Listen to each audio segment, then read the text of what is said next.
একই দেওয়ানা সব। সুমার, আসমার, তিসমার, মিসমার, নিসমার, হুজবেক, আমান, আজবেক, আলহেব, উসমার, মানহার, সোমেত, বানসাল, সাজাল, তোলার, কারসান, লামা, সুরাগ, অনেক, রোনাক, এমন অনেক চরিত্রের সমাহার আছে এই কথনে। হে দর্শকবৃন্দ, আপনারা নিশ্চয় ভাবছেন অমরাধনের এই গল্পে এত চরিত্রের উৎপত্তির ভিত্তি তবে কোথায়? আসলে এরা সবার ক্রাশ ছিল একজন নারী, একজনই নারী। রাধিকা, নিশ্চুপ, মনোরমা, হৃদয়হরণী রমণী। তার বোন নবিতা সাধারণ মেয়ে ছিল। ভাই সুভাষ চঞ্চলমনা বালক। ছোটকাল থেকে রাধিকার সাথে মিশা চলায় আনিক ও রৌনক পছন্দ করত। রাধিকা কিন্তু প্রত্যাখ্যান করেই যেত হামেশা। অভিমানের তাগিদে অনেকেই বা বদলা নিতে উচ্ছ্বাস হয়ে ওঠে। তবে বর্ষাবে পাড়ি দিতে গিয়ে যে যার জীবনে জড়ে যায়, তারপর কোনো প্রতিষ্ঠানে অনেকের সমাহার হয়। যেমন কি মিসমার এক যাত্রার শেষ পদব্রজের সঙ্গী ছিল, কিন্তু রাধিকার দিওয়ানা। চোখের আড়াল হলেই রাত ভোর মেসেজ করত। সামান্য রেসপন্স পেলে রাধিকার তো হাতেই আসমান যেন পেয়ে গেল, আর সে আশার আলোতে বুক বেঁধে বসে থাকত। নিসমার তো অনেকবার জনমুখে রাধিকার নাম ও তার নামেতে জড়িয়েছে, কিন্তু কোনো লাভ হয়নি। উল্টে নালিশদারি করে শায়েস্তা করিয়েছে রাধিকা, অথচ পিছু ছাড়তে রাজি ছিল না। হুজবেক কথা ক্ষমে বলতো, কিন্তু নিসমারের সঙ্গ খুব খুব বেশি দিত। কখনো বা রাধিকা হিন্দি কথাবার্তা বা কোনো গান পরিবেশন করলে মুগ্ধ বন্ধনে নিশ্চিত থাকত। সোশ্যাল মিডিয়ার কোনো একখানে আমানের সাক্ষাৎ হয় ভুল নামে রাধিকার সাথে। তাও সীমা ছাড়া নির্লজ্জের মতো কথা বলতো নাকি আপন ভেবে সে।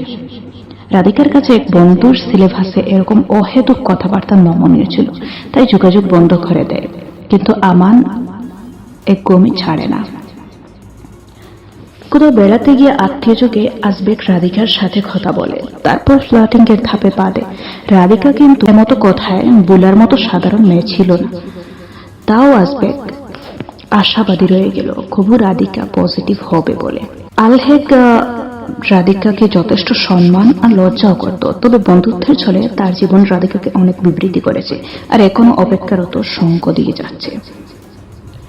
উসমান প্রথমত রাধিকাকে কথায় কথায় অপমান করত, কিন্তু দিন শেষে অপর যেমন রাধিকার বন্ধু বান্ধবীদের থেকে খবর ঠিকই রাখত রাধিকার।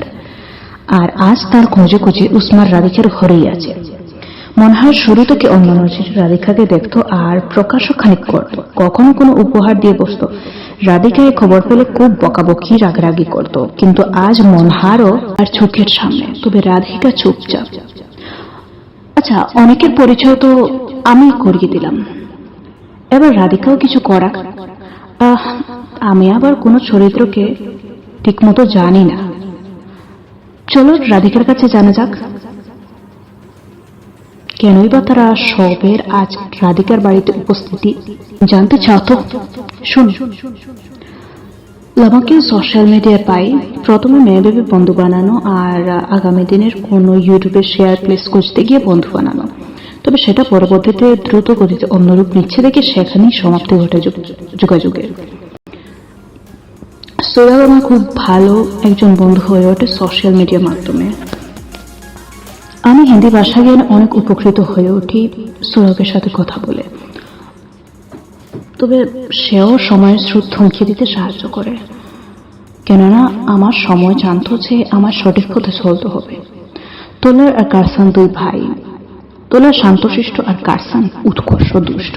তারা চরিত্রে খুবই ভালো ছিল, কিন্তু সে আমার নাকি দিওয়ানা। গ্রিন সিগন্যাল পেয়েছে বুঝিব। আরে ভাই, এখন তো রেড সিগন্যাল দিচ্ছি, দূরে যা না। না, তাও এরা বানসাল কোনো অসাধারণ নয়, নিয়মিত আমার প্রতি মুগ্ধ। আমি এদের সাথে অনেক কঠোর হতে চলেছি দিন দিন, তো কেন জানি তারা দিওয়ানা হলেই বা কিসে আমি নিজেও জানি না। সুমিত, ও আমার ভাই সুভাষের মিত্র। মিষ্ঠ করে যেমন ভাবে সুমিতের প্রশংসা আমায় করে, নিশ্চিত অকানেও সেম আমারটা সুমিতকে করে। ভাই, সুমিতেরও নাকি আমি ক্রাশ, যে কোনো অবস্থায়। শাহজালার কথা মনহার আমায় বহু পূর্বে বলে উত্তরের উদ্খালে চিন্তার দিকে দূরে সরাতে সক্ষম হয়, কিন্তু মাসখানেক পর আমি ভুল বুঝে নিই, আর এই শুধরানোতে অনেক বদনামও করে বসে শাহজালা আমার নামে। কিন্তু আমি ভাগ্যবতী যে আজ আমি মুক্ত এ সমস্যা থেকে। বদনামও আমায় 1 ইঞ্চি নড়াতে পারেনি দেখে নিজেই শাহজাল হয়তো পিছু পাঠানে। তিসমা আমার কলা বিজ্ঞানের শিক্ষক। ছাত্রকালে কিছু না বললেও অনেক মুখ ফসকে অনেক কিছু বলে চলে যান। অনেক ক্ষেত্রে উত্তর তৈরি থাকা সত্ত্বেও ভদ্রতার খাতিরে চুপ থেকে যায়। সুমা নবিতার বন্ধু ছিল, খুব ভালো বন্ধু ছিল, তাই আমার সাথে সাক্ষাৎ আর ভালো বন্ধুত্ব ফুটে ওঠে।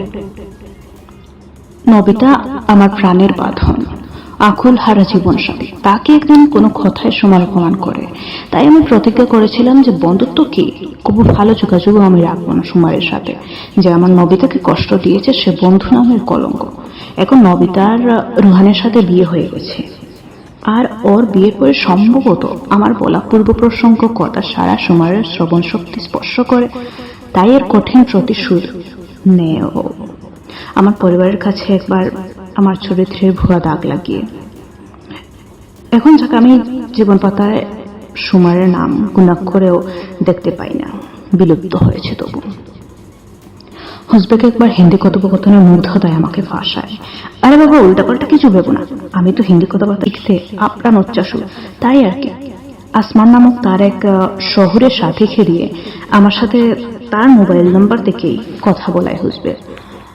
2 দিন এক নাগাড়ে কথা হওয়ার পর আমার কেমন জানি সন্দেহ জাগে যে হুজবেক তো এমন কথা বলার ছেলে না, এভাবে কথা বলার কথাও না ওর। আর তাই আমার সন্দেহ দূর করাতে হুজবেক বলে আসল কথা, যে ও ওইসব মেসেজ ওর ছিল না, বরং ওর বন্ধু আসমার করছিল। তারপর থেকে আসমার নির্দ্বিধায় প্রত্যহ কথা বলতে শুরু করে। আমি কঠোর নিষেধ বাক্য শোনাই, তাও আসমার বড্ড জেদি হয়ে রয়। মানুষটা হয়তো ভালো, কিন্তু প্রাথমিকতা চুরি ভাব নিতে শুরু ছিল আমার কাছে, সেই রূপটাই বিকট রূপ নেয় পরবর্তীতে। আমার কথার মাধ্যমে সঠিক পথে আসমারকে বুঝাতে না পারলে তার করা পূর্বকর্মে প্রতিশোধ প্রবণ হয়ে ওঠে, এবং দীর্ঘকাল যাবৎ কথা বলে তাকে আমার মায়ের শক্ত করে জড়িয়ে হঠাৎ শূন্যে ধাক্কা মারে। আজকে আসমার তার প্রত্যুত্তর পেতে আমার প্রাঙ্গণে দাঁড়িয়ে আছে, কিন্তু আমি অদৃশ্য শিখলে বাধা, যেদিকেই লাভ দেব আদালতে পৌঁছব। তাই আমি চুপ হয়ে থাকছি। তাদের হাজার প্রশ্নের উত্তর আমার নিশ্চুপতা। তারা সবার আজই যে দাবি করতে পারে আমার উপর, আমি শুধুই তাদেরকে প্রত্যাখ্যান করতে পারি, এছাড়া কিছুই সাধ্যতায় বাধা নেই। আমি অপারক সে কথাও তারা বুঝতে অক্ষম। আমি প্রত্যেকের ভাবনায় বাঁচতে পারবো না, তাই নিঃশব্দতা সুপার অপশন মেবি।